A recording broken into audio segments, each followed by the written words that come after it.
Este vídeo faz parte do ciclo de palestras, um projeto de extensão do PET Matemática da UFSC.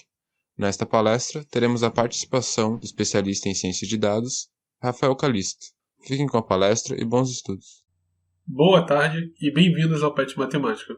Eu vou fazer uma palestra agora sobre inteligência artificial, programando uma inteligência artificial.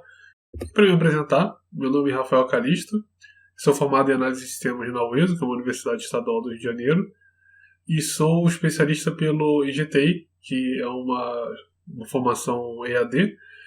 Sou especialista em ciência de dados. Atualmente eu trabalho como líder técnico em ciência de dados na Fundação CERT. Também tenho cursado algumas disciplinas na matemática e na computação na UFSC. Ok, mas vamos falar sobre o nosso tema. Vamos começar com o histórico sobre inteligência artificial. Muitas pessoas não devem saber ainda, mas é uma área antiga. Já tem estudos desde a época do Alan Turing, como vocês podem ver, a primeira imagem que nós vemos à esquerda. E é uma área muito focada na matemática. Né? Nós temos alguns pontos que eu considero chaves que eu quero colocar aqui para vocês verem a evolução da inteligência artificial no campo da computação e da matemática em si. Como vocês podem ver, a segunda imagem no meio é o grande desafio do Garry Kasparov e contra o Deep Blue da IBM. O que foi esse desafio? Por que eu considero ele um marco na inteligência artificial? Foi a primeira vez que o maior campeão de xadrez do mundo, o maior enxadrista daquele tempo, foi derrotado por uma inteligência artificial. Só que, além do avanço tecnológico, tem uma história muito curiosa por trás disso, que vocês podem ver com mais detalhes no livro Sinal e Ruído, em que conta que o Kasparov, ele primeiramente teve o primeiro desafio, ele venceu o Deep Blue, e numa revanche, o Kasparov, ele começou a acreditar que aquele computador conseguia fazer coisas que na verdade não conseguia. Ele começou a imaginar que a inteligência do computador era muito acima do que realmente era. Isso fez com que ele começasse a cometer alguns erros. E esses erros foram decisivos para que o Deep Blue vencesse no final das contas. O que aí já vem um grande ponto sobre a inteligência artificial. Até que ponto a questão é apenas a questão do raciocínio, de você conseguir prever algumas coisas, e até que ponto, na verdade, algumas particularidades do comportamento humano é que acabam fazendo com que ele não consiga realizar algumas atividades tão boas como um computador conseguiria. No caso, o xadrez é uma atividade extremamente matemática, então um computador consegue fazer isso e, naquele caso, os sentimentos, as emoções podem atrapalhar uma pessoa. Né? Foi isso que aconteceu com o Kasparov. A outra imagem é a imagem de um drone.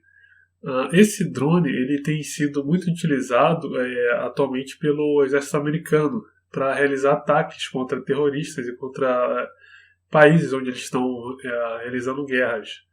Então, aquela imagem que nós tínhamos ainda existe, óbvio, soldados e tal, mas cada vez mais eles têm sido substituídos por drones. E esses drones, aí que vem a grande questão que eu vou colocar aqui. Esses drones, muitas vezes, eles têm tomado decisões que são complicadas para um ser humano. Como decidir o que de fato seria um alvo ou não.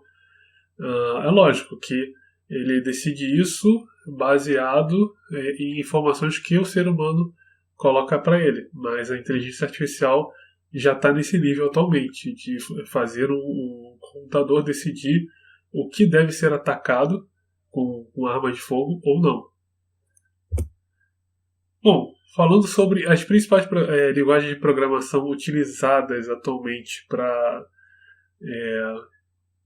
no meio da inteligência artificial, temos a Python, que vocês devem saber, deve ser uma das mais conhecidas, R, que também é muito conhecida. Talvez algumas pessoas conheçam Julia, que é uma linguagem também muito voltada para matemática. E eu vou falar um pouco sobre o Java e o Scala. Na verdade, o Scala é uma linguagem baseada no Java, né? Então muitas pessoas não devem conhecer, mas o Scala ele é uma linguagem que é utilizada num framework chamado Hadoop. E ele tem uma biblioteca chamada MLlib, que é uma das principais bibliotecas utilizadas para machine learning atualmente. Muitos de inteligências artificiais conhecidas, como por exemplo o Watson da IBM, é feito com base nessa biblioteca MLlib do Scala.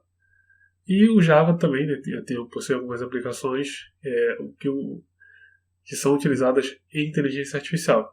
Estou citando essas duas linguagens porque muitas pessoas até têm um certo preconceito com elas, acreditam que não tem muita coisa feito em Java para inteligência artificial, mas na verdade o Java sim ainda é muito utilizado para muitas coisas. O próprio MATLib ele utiliza a inteligência, ele é feito com base no Java, né? MATLAB, desculpa, eu sabia que eu tinha errado. O MATLAB é feito com base no Java. Bom, seguindo. Técnicas de inteligência artificial. Na verdade, inteligência artificial é um campo grande de estudo, como eu falei, começou lá com Alan Turing, tem muita coisa envolvida, mas nós temos duas técnicas que são muito conhecidas e que têm sido muito aplicadas, que é Machine Learning e Deep Learning. São duas técnicas para você conseguir realizar aplicações com inteligência artificial. O campo da inteligência artificial em si, ele é muito, muito grande, muito vasto. Existem diversas técnicas possíveis, umas extremamente simples, outras extremamente complexas. E as que têm mais se destacado atualmente são as técnicas utilizando Machine Learning e Deep Learning. Vamos falar sobre cada uma delas agora. Bom, Machine Learning. O que é Machine Learning? Machine Learning, na verdade, é uma série de outras técnicas, né, que utilizam uma base matemática muito forte. Obviamente, toda inteligência artificial tem uma base matemática muito forte. Porém, o que se destaca no Machine Learning é a utilização de estatística com uma base muito forte, né? Então, só que a gente separa em 3 grupos. Vocês vão ver aqui, na verdade, a utilização eu vou dar alguns exemplos com os 2 primeiros grupos, esse Reinforcement Learning. Eu não vou citar exemplos aqui, ele é um pouco mais novo, mas existem algumas aplicações já utilizando ele. Como é que nós podemos separar? O Supervised, ele é você utilizar um histórico de dados. Você pega uma massa de dados, dá para o seu algoritmo, ele vai analisar aquela base de dados e vai aprender com aquilo ali, por assim dizer. O que falando assim parece uma coisa muito até mágica, né, dele aprender, mas ele na verdade está usando apenas estatística. Você pega uma base de dados e ele vai ver dentro daquela base de dados, de acordo com a configuração de cada dado, estatisticamente é mais provável que esse dado seja pertencente à classe X ou à classe Y. Eu vou citar alguns exemplos aqui, vocês vão ver essa abordagem matemática com muito mais forte, né? Essa abordagem estatística. Então, nós também temos as técnicas não supervisionadas. Como é que funcionam essas técnicas não supervisionadas? Você não precisa fazer esse treinamento, você simplesmente dá a massa de dados e, ainda utilizando técnicas estatísticas, técnicas matemáticas, o algoritmo ele vai conseguir identificar se aquilo dali pertence ao grupo A, ao grupo B ou o que poderia ser aquilo dali. Algumas aplicações que nós podemos fazer com isso, tá? Em que isso é aplicado? Por exemplo, vou dar alguns exemplos práticos que eu passei. Em um projeto que eu estive envolvido, nós estávamos pegando um histórico da empresa onde existiam algumas transações que depois foram identificadas como sendo fraudulentas. Então o cliente vinha, comprava, mas na verdade era um golpe. E a empresa estava tentando desenvolver um sistema onde pudesse ser identificado quando aquilo dali provavelmente era um golpe, que a equipe poderia focar naquela transação para tentar evitar que o golpe acontecesse, ou quando não, quando a transação não tinha muito risco. E aí, o que nós fizemos? Nós pegamos todo o histórico, aqueles que eram golpes, nós marcamos, esse aqui é golpe e tal, e passamos para o algoritmo. O algoritmo entendeu aquilo dali e toda vez que chegava uma nova transação, ele apontava se aquela transação tinha risco de ser um golpe ou não. É lógico, a inteligência artificial atualmente, ela não acerta 100%. Em muitos casos, é complicado você dar ao algoritmo vamos dizer assim, a autonomia, confiar nele para que ele tome uma decisão. Isso até é uma coisa que tem sido muito discutida, por exemplo, com os carros autônomos. Porque se houver algum acidente, quem é o culpado desse acidente? Por uma falha do carro.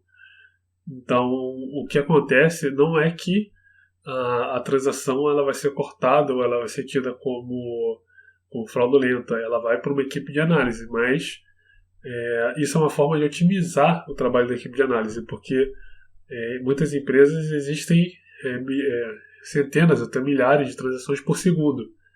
Então você pegar todas essas transações e passar por essa equipe de análise é inviável.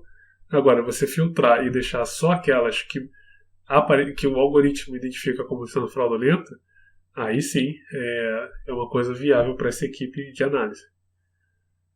Tá, não supervisionados. Não supervisionados eu vou mostrar um exemplo depois, então não vou me aprofundar muito aqui. E o reinforcement, ele é você treinar um algoritmo, só que conforme vão chegando novas informações, ele vai acrescentando essas informações na sua base de treinamento. Então você vai recebendo um reforço ali, vai como se fosse retreinando, o algoritmo ele vai aprendendo sempre o que está vendo. Prosseguindo. Esse é um caso de aprendizado supervisionado, uma regressão linear. Como nós fazemos essa regressão linear? Você tem uma base aqui, um histórico, que são todos esses pontos aqui em azul. Esses pontos podem ser coordenadas, vamos dizer que sejam coordenadas, né? De latitude e longitude. E um determinado fenômeno ele acontece em uma faixa específica de coordenadas. Então, se eu tenho esse histórico acontecendo e de repente surge uma nova ocorrência do fenômeno que eu sei que está na longitude aqui 40, eu pergunto pro meu algoritmo, tá, longitude 40, qual provavelmente vai ser a latitude? E ele vai me dar alguma coisa aqui em torno de 10. Né? Então, é bem simples. Né? Qual a vantagem de utilizar isso? Você não precisa, você simplesmente passa o seu histórico pro algoritmo e ele vai se entender. Você não precisa ali ficar colocando um a um o histórico, tá, tem tudo isso aqui, ou então colocando no papel, né? E aí já sei quando chegar a próxima informação, já sei onde vai acontecer. É lógico que a regressão linear ela é bem limitada. Os seus dados ele tem que ter um comportamento onde você consiga passar essa reta. Né? Esse é um pré-requisito para que seja uma função linear. Inclusive a fórmula da função linear está aqui. Ok. Vamos falar agora sobre Support Vector Machine, que é o SVM, como nós conhecemos. O Support Vector Machine é muito utilizado para você separar dois tipos diferentes de dados, duas classes diferentes. Qual a grande vantagem de você utilizar o SVM, esse algoritmo de Support Vector Machine? É que você consegue desenhar uma separação mais detalhada entre os dados. Então, você tem, digamos que, novamente, você tem coordenadas, né? E um determinado fenômeno ele se apresenta de uma forma em uma área em alguns continentes, por exemplo, e vai se apresentar de outra em outros continentes, da metade do planeta para um lado, da metade para o outro. E isso não obedece, por exemplo, a uma linha do Equador ou alguma coisa do tipo. Então, você passando esses dados para um algoritmo de SVM, ele vai conseguir dizer que esse fenômeno ele vai acontecer de uma determinada forma a partir de um ponto para um lado e de outra forma de um ponto para o outro, ok? Então é uma forma de classificação utilizando uma abordagem de treinamento supervisionado. Agora vamos falar sobre classificação com modelos não treinados, né? E o que temos, que eu vou apresentar para vocês, é o KNN, que é o Key Nearest Neighbors. O que significa isso? Você tem uma massa de dados, né? Algumas informações, e você sabe que aquilo ali vão ter algumas categorias específicas. Então, vão ter alguns grupos específicos, mas você só tem a massa de dados e você não sabe quem pertence a qual grupo. E você quer separar eles. O que você pode fazer? Você pode separar eles por características em comum. Passando aqui os dados para esse gráfico, né, para esse modelo aqui, vocês podem ver que ele conseguiu identificar que existem 3 grupos aqui.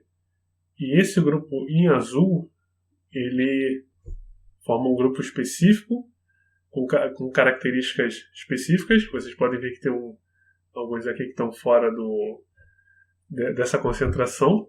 Esse outro grupo aqui, outras características específicas, e esse amarelo aqui, outras características específicas.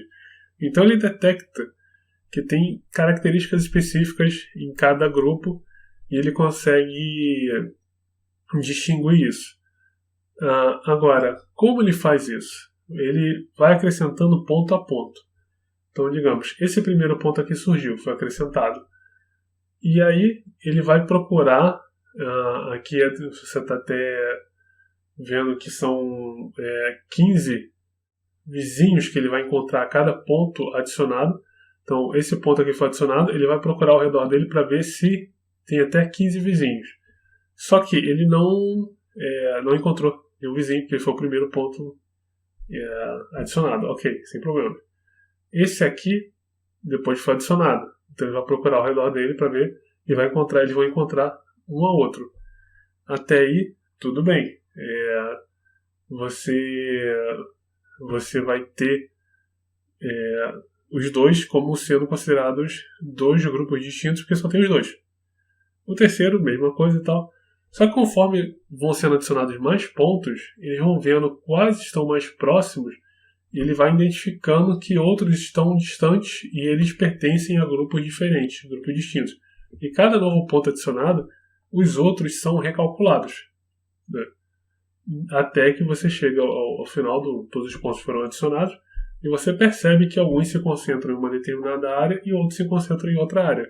Alguns têm algumas características e outros têm outras características. E aí vocês devem estar se perguntando, por que, então, existem alguns pontos aqui, principalmente esse, que é bem relevante, que estão totalmente fora da concentração deles, né? E eu já vou adiantar, na verdade, um spoiler do que eu vou mostrar mais pra frente, mas isso aqui provavelmente aconteceu porque o que estava sendo considerado aqui não é somente informações x e y. Existiam outras informações a serem consideradas. Para você plotar num gráfico desse para ficar visível, você só considera as informações x e y, ok? Mas existiam outras informações que acabavam fazendo com que esse ponto aqui ele tinha outras informações que trazia ele para esse grupo aqui, mas no gráfico XY essas informações não foram consideradas. Por isso ele estava deslocado. Seguindo, agora vamos falar sobre Deep Learning. Talvez matematicamente a forma das técnicas que eu vou dizer é a mais complexa. Eu não vou me aprofundar no estudo. Na verdade, essa palestra é um overview sobre tudo. Gostaria muito de me aprofundar matematicamente sobre cada um, mas eu teria que falar sobre uma coisa muito específica, porque, exceto pela regressão linear, a matemática envolvida nas outras ela é bem complexa. Mas eu acho que eu não tenho domínio suficiente para falar sobre isso. Um dia eu gostaria de ter. Mas Deep Learning. Deep Learning, vocês vão ver muitas vezes sendo falado Deep Learning e redes neurais. Qual a diferença entre Deep Learning e redes neurais? Na verdade, toda Deep Learning é uma rede neural. As redes neurais são esse formato aqui, onde você tem um input, né, um layer, que nós vamos dizer, um layer de input, um hidden layer, né, e um layer de output. Isso aqui é uma rede neural. Ele só tem que nós dizemos que uma camada. O Deep Learning ele tem várias camadas. Mas tá, ok. O que são essas camadas?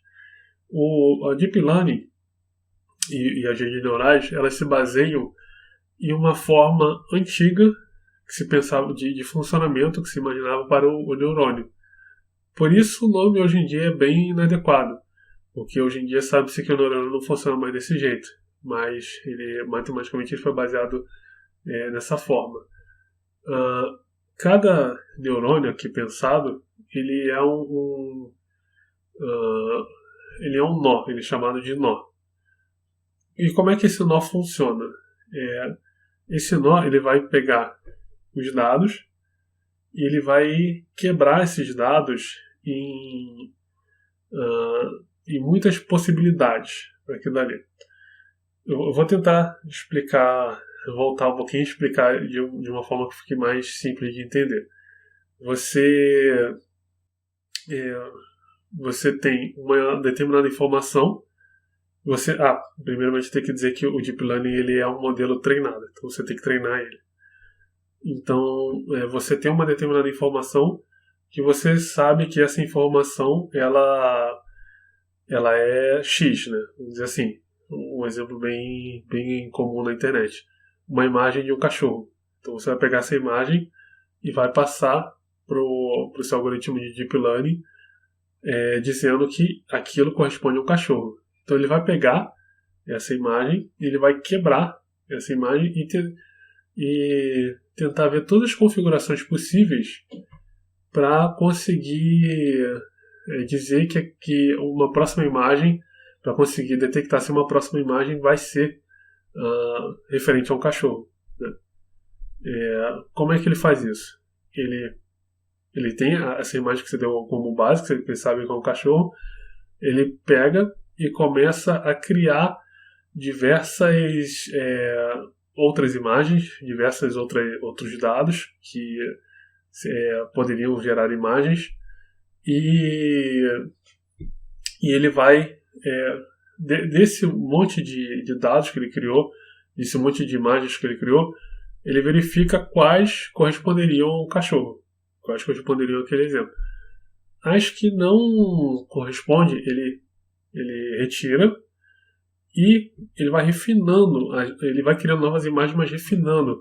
Ele vai, vamos dizer assim, descartando as possibilidades que ele vê que está longe, que não são muito eficientes em conseguir identificar um cachorro, e vai criando possibilidades cada vez mais próximas de que possam ser um cachorro. E aí no final, quando ele finalmente chega a um grupo de possibilidades que diz, isso aqui são imagens que provavelmente vão ser o cachorro. Aí esse é o modelo que ele vai treinar.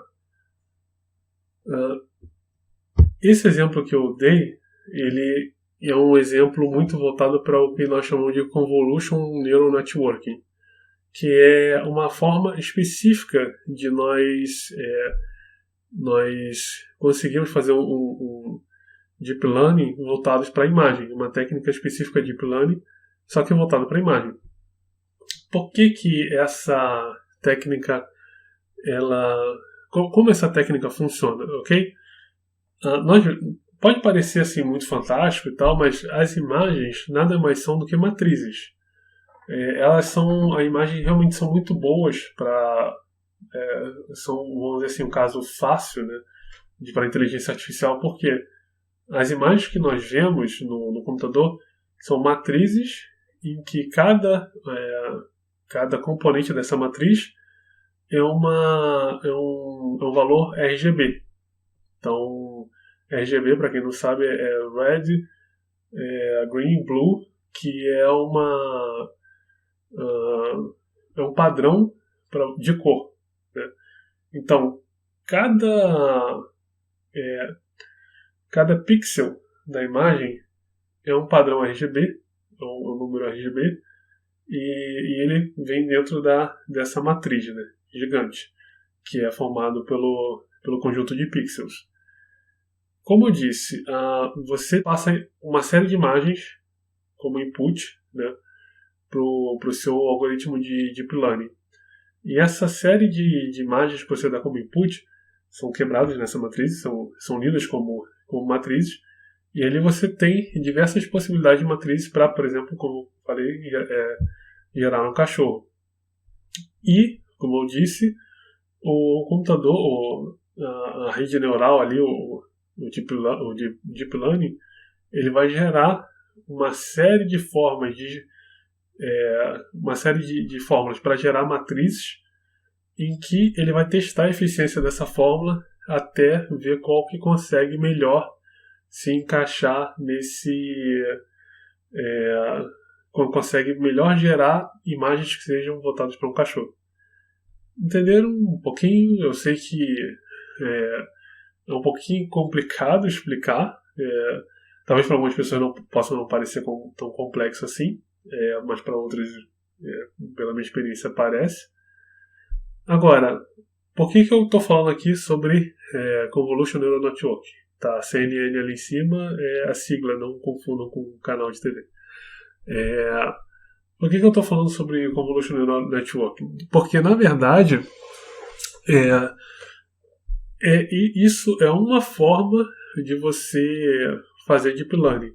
Existem outras formas de você fazer Deep Learning, porque aqui no meio, essa camada que eu falei, ela pode variar, ela pode mudar a forma como ela age nessa camada, como ela vai pegar aquela informação e vai tentar gerar essa fórmula para chegar até uma determinada resposta, e dependendo dessa arquitetura, ela pode ser mais eficiente para algumas coisas ou para outras. Por exemplo, se você utilizar o Convolution Neural Network para NLP, que nós chamamos de processamento de linguagem natural, ele não vai ser eficiente, né?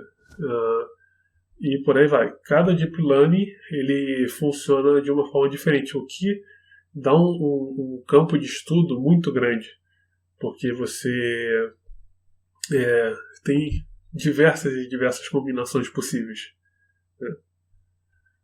Bom, agora nós vamos seguir para a nossa parte prática. Como vai funcionar essa nossa parte prática? Eu vou desenvolver aqui para vocês um algoritmo de machine learning, né? Eu queria a minha vontade aqui era fazer um exemplo de cada, mas acho que não vai ter tempo hábil, né? Qual a proposta aqui? Existe um dataset bem conhecido chamado IRIS. Nesse dataset existem dados que são sobre essas plantas chamadas íris, né? E se tiver algum biólogo aí, me perdão, eu provavelmente vou falar alguma besteira no meio do caminho, mas esses dados eles pegam o tamanho da cepa dessa eu falei planta, mas acho que na verdade da flor. Ele pega a largura da cepa e a altura da cepa. E a largura da pétala e a altura da pétala. Por que essa informação é importante? Porque existem 3 tipos de íris. A íris setosa, a íris versicolor e a íris virginica, que provavelmente eu pronunciei todas as 3 erradas. Mas, dependendo dessa combinação de cepa e de tamanho da folha dela, da flor dela, né, elas vão ser classificadas como uma dessas 3 espécies. Né? Tá, isso para você coletar e você bater lá uma por uma, talvez seja bem trabalhoso e complicado. Nós podemos fazer um algoritmo de machine learning para você conseguir verificar automaticamente, só por essas informações, a qual espécie ela pertence, porque de olho, assim, pelo menos para mim, é bem difícil dizer. Então, eu vou, para isso,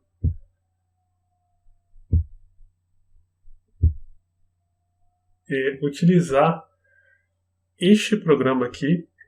Vou utilizar a linguagem Python e uma biblioteca chamada Scikit-learn. Esse programa é o Jupyter Notebook. Nós utilizamos, que é uma ferramenta para você escrever os programas e você ver eles sendo executados. Então, uma ferramenta muito útil, realmente.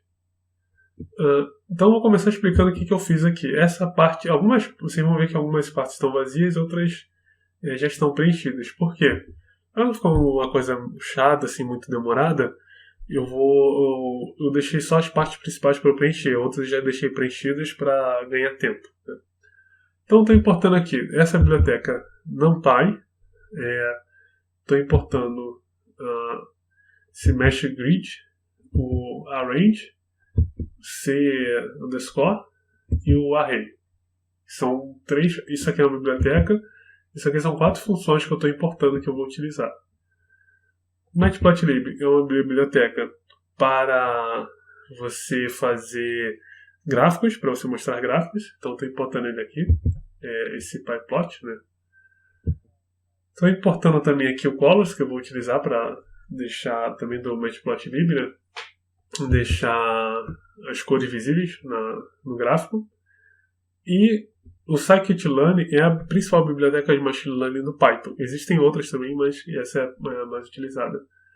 Esse dataset aqui vai ser o que vai me dar o íris, né, que é o dataset, e já vem dentro da biblioteca. E eu também vou utilizar esse train test split para separar os modelos, e esse K-neighbors classifier, que é o KNN. Já deixei aqui para vocês verem. O 0 vai representar a setosa, que é a cor amarela. 1 vai representar a versicolor, que é azul. E o 2 vai representar a virginica, que é a verde.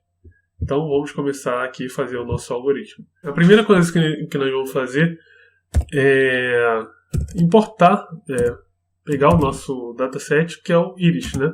Então vou criar aqui. Do dataset eu vou fazer o load do íris.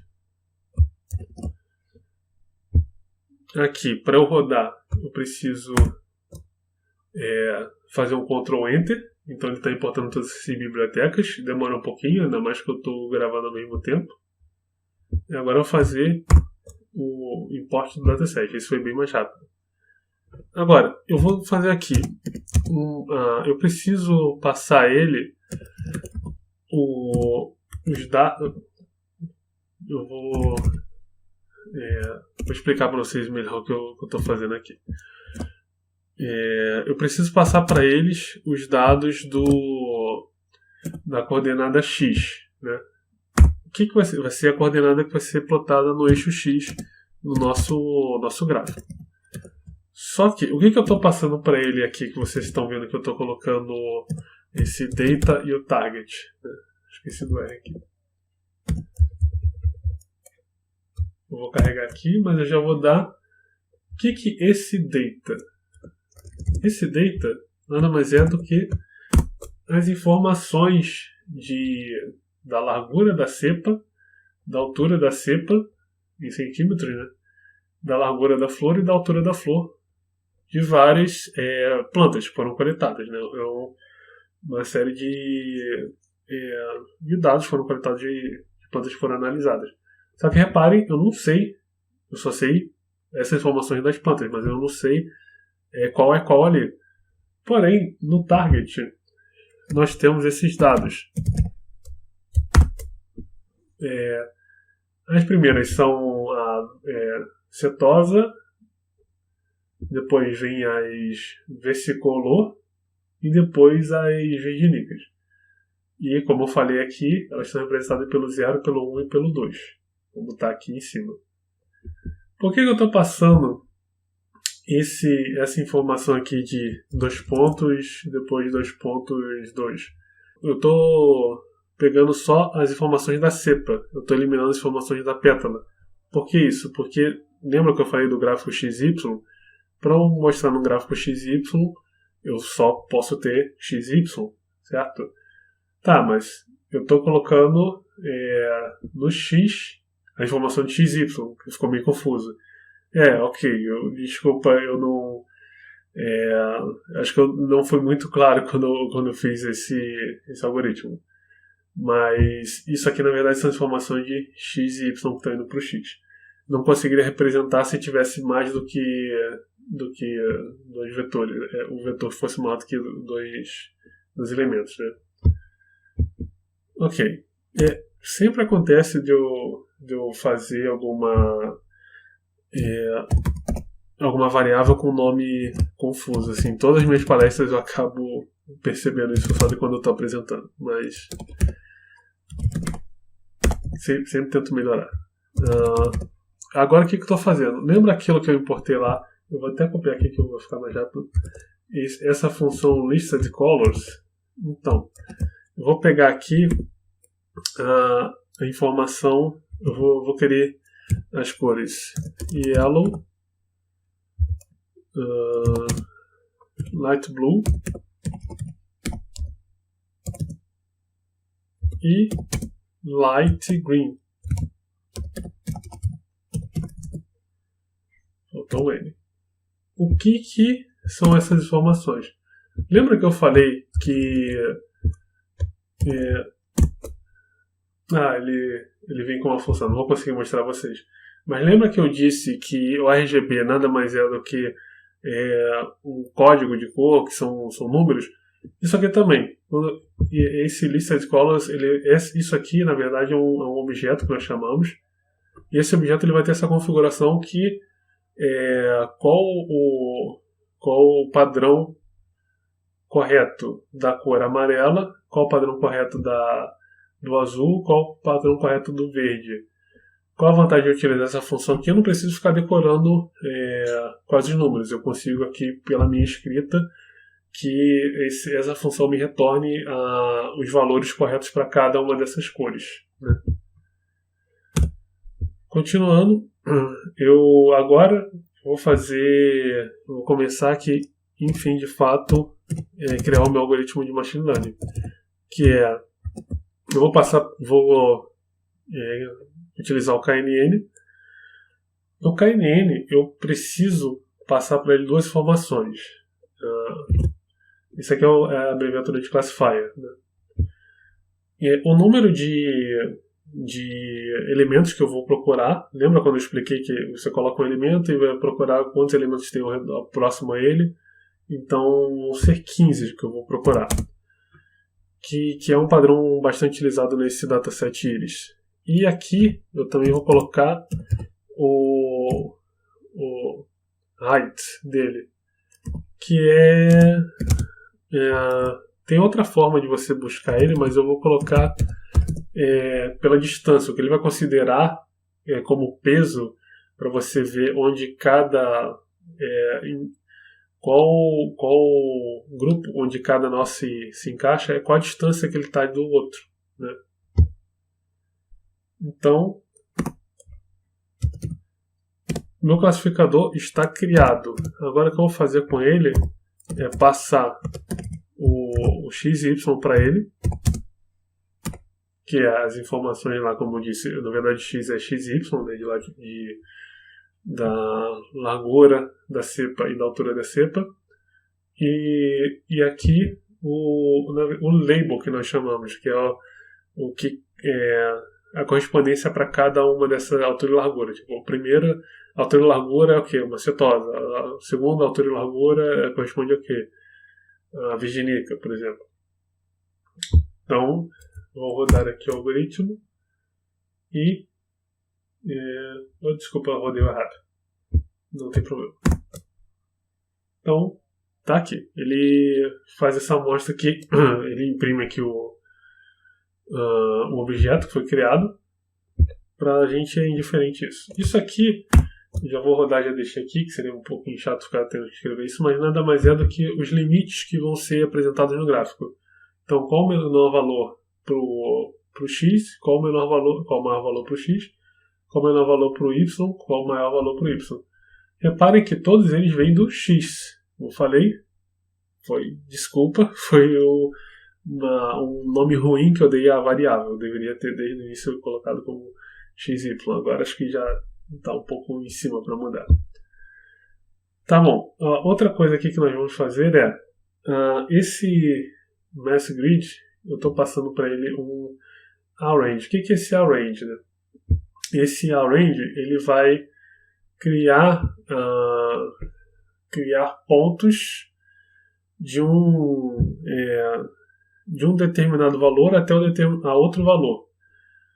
E a distância entre cada um ponto desse valor até esse valor. E a distância desses pontos vai ter um elemento a cada 0.02. Não sei qual seria. Vou dizer que são pixels de distância, porque acho que no final das contas são pixels mesmo de distância. Então, eu tô criando um vetor aqui que a cada elemento vai começar do menor valor do x e vai ser acrescido de 0.02 a cada elemento até chegar nesse máximo do x. E para o y a mesma coisa. Então eu estou criando na verdade uma matriz enorme vinda de dois vetores, né, desses dois arrays que eu estou criando, utilizando essa função MeshGrid. Por que eu preciso utilizar essa função para isso? Porque Machine Learning e Deep Learning eles consomem muita memória do computador, é uma coisa muito pesada do computador conseguir fazer. Então, tem uma biblioteca chamada NumPy, que é essa aqui, que ela tem formas matemáticas mais leves computacionalmente para que isso seja feito. Então, nós precisamos utilizar as funções que essa biblioteca nos dá. E aqui, essa segunda função, eu estou utilizando para justamente, tá vendo que eu estou utilizando o classifier aqui, esse predict é o quê? Dizendo para ele prever em cada informação naquela de altura e largura da cepa, em qual grupo ela se enquadra. Basicamente eu estou rodando o algoritmo de machine learning aqui. E depois estou fazendo esse reshape aqui, que é chamado, que é para você poder tornar isso mais legível para ser plotado em um gráfico. Né? Então eu vou rodar aqui. Pronto, foi bem rápido. Por que foi rápido? Porque já estava boa parte das informações já estavam prontas. Né? Como eu disse, o NumPy facilita bastante. Essa parte eu vou passar bem rápido por ela, que é uma parte mais sobre gráficos, né, para plotar o gráfico. Eu estou criando um gráfico aqui, aplicando as cores que eu criei nele. Estou determinando o limite superior e inferior e dando um título para ele. E aqui eu exibo o gráfico. Ok? Não é muito assunto da nossa palestra. E aí eu acabei gerando um erro aqui, desculpa. Eu esqueci de trocar essa variável aqui. E gerei outro erro porque eu esqueci de trocar essa variável. Também esqueci de trocar essa aqui. Os pesos vão ser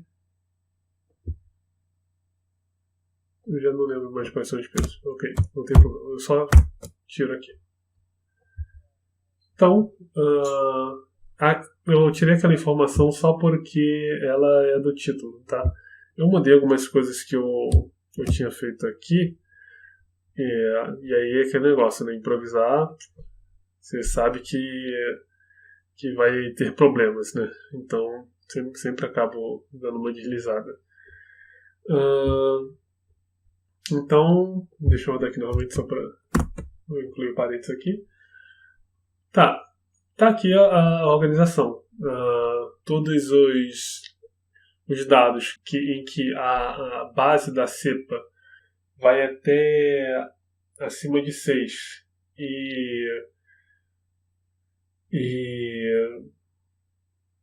desculpa, vai de 1 até 6, mas dependendo da informação da altura da cepa.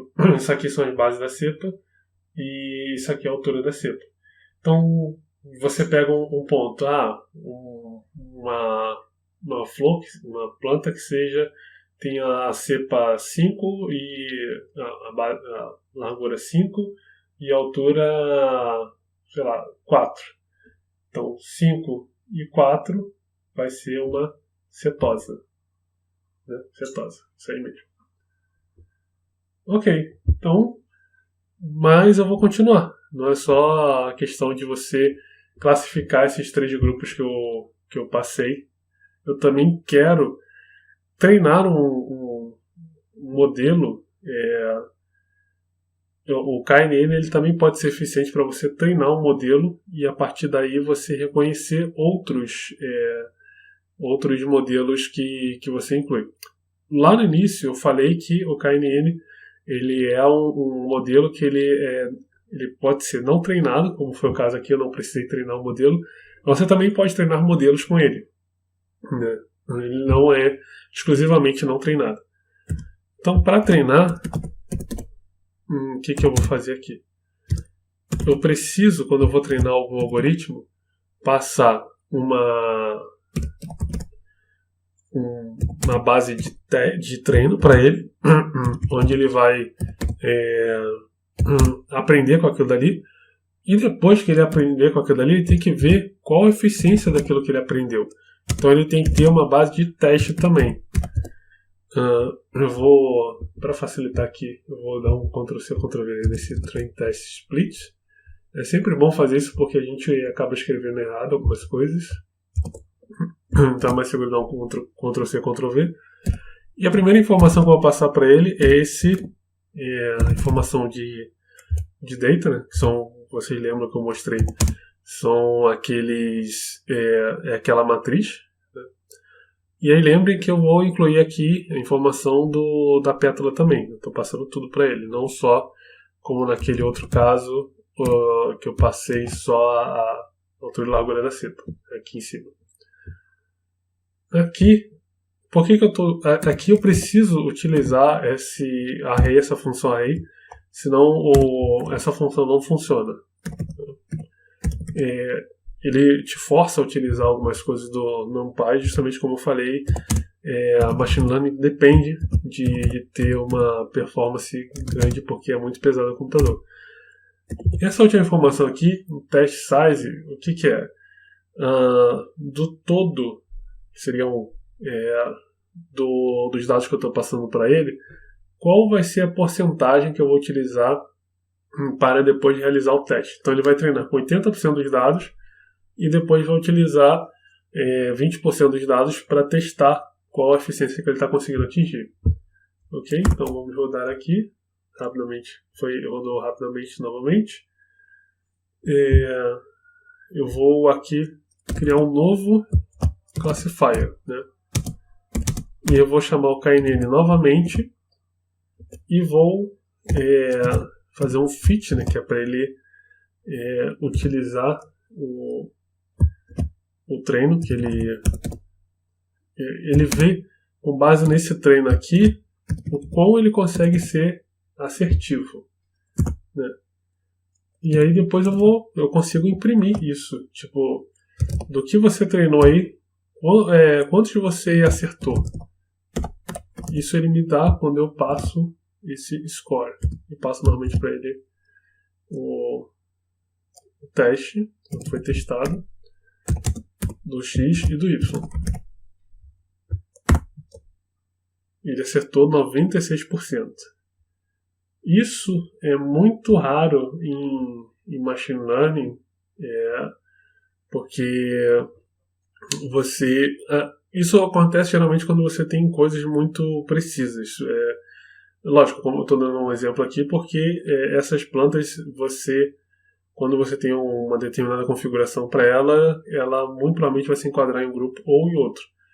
Mas geralmente um algoritmo assim de machine learning comum, ele vai ter um grau de eficiência entre 85% e 95%. Sempre que for um grau de eficiência maior do que 95%, 96%, 96% ainda está aceitável. Mas muito próximo a 100%, você tem que ficar atento, porque ele pode estar o que a gente chama de viciado, certo? Então, eu coloquei aqui um exemplo do que seria uma cetose. Se você for ver, 5.1 estaria aqui e 3.5 estaria aqui. Então, seria uma cetose. E aí, incluindo também as informações da altura e largura da pétala. Para eu conseguir utilizar o meu algoritmo, meu modelo treinado, eu vou fazer o quê? O new classifier, que está aqui, eu vou pedir para ele predizer, né? Predict. Então, me diga se o que eu estou te passando é uma cetosa, uma vesicolor ou uma virginica. E aí eu vou passar para ele, mais uma vez eu tenho que usar o array aqui, senão ele não deixa. Eu vou passar para ele esses dados aqui, que são da cetose. Vamos ver se ele acerta, se é cetosa. 0 corresponde à cetosa, ele acertou. Vesicolor. Vamos ver se ele vai acertar. Acertou. E a virginica, vamos ver se ele vai acertar.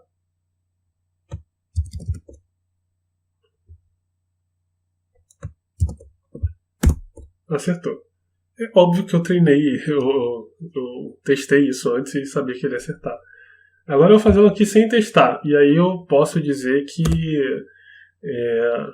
talvez ele não acerte, porque, como eu disse, aqui só está o x e y, considerando essas outras informações aqui, talvez ele não esteja de acordo com esse gráfico aqui. Mas, por exemplo, vou tentar aqui pegar alguma coisa que seria uma virginica, né? Então, uma virginica seria 7 uma largura de caule, de caule, que seria da cepa dela, 7.1, uma altura da cepa de 2? Não, 2 acho meio arriscado eu colocar. Vamos lá, 3. Agora a pétala, eu vou colocar alguma coisa ali mais para 4 e 5. Parece que não, acho que 3. As virginicas parecem ser um pouco maiores que as outras. Vamos lá? Eu vou eu não sei se acertou. Eu peguei, limpou aqui. Acertou 2. 2 foi. Certinho. Vamos tentar agora. É o legal de montar isso aqui, que depois você gosta de ficar brincando. Vamos pegar eu acho que essa aqui vai ser uma cetosa, né?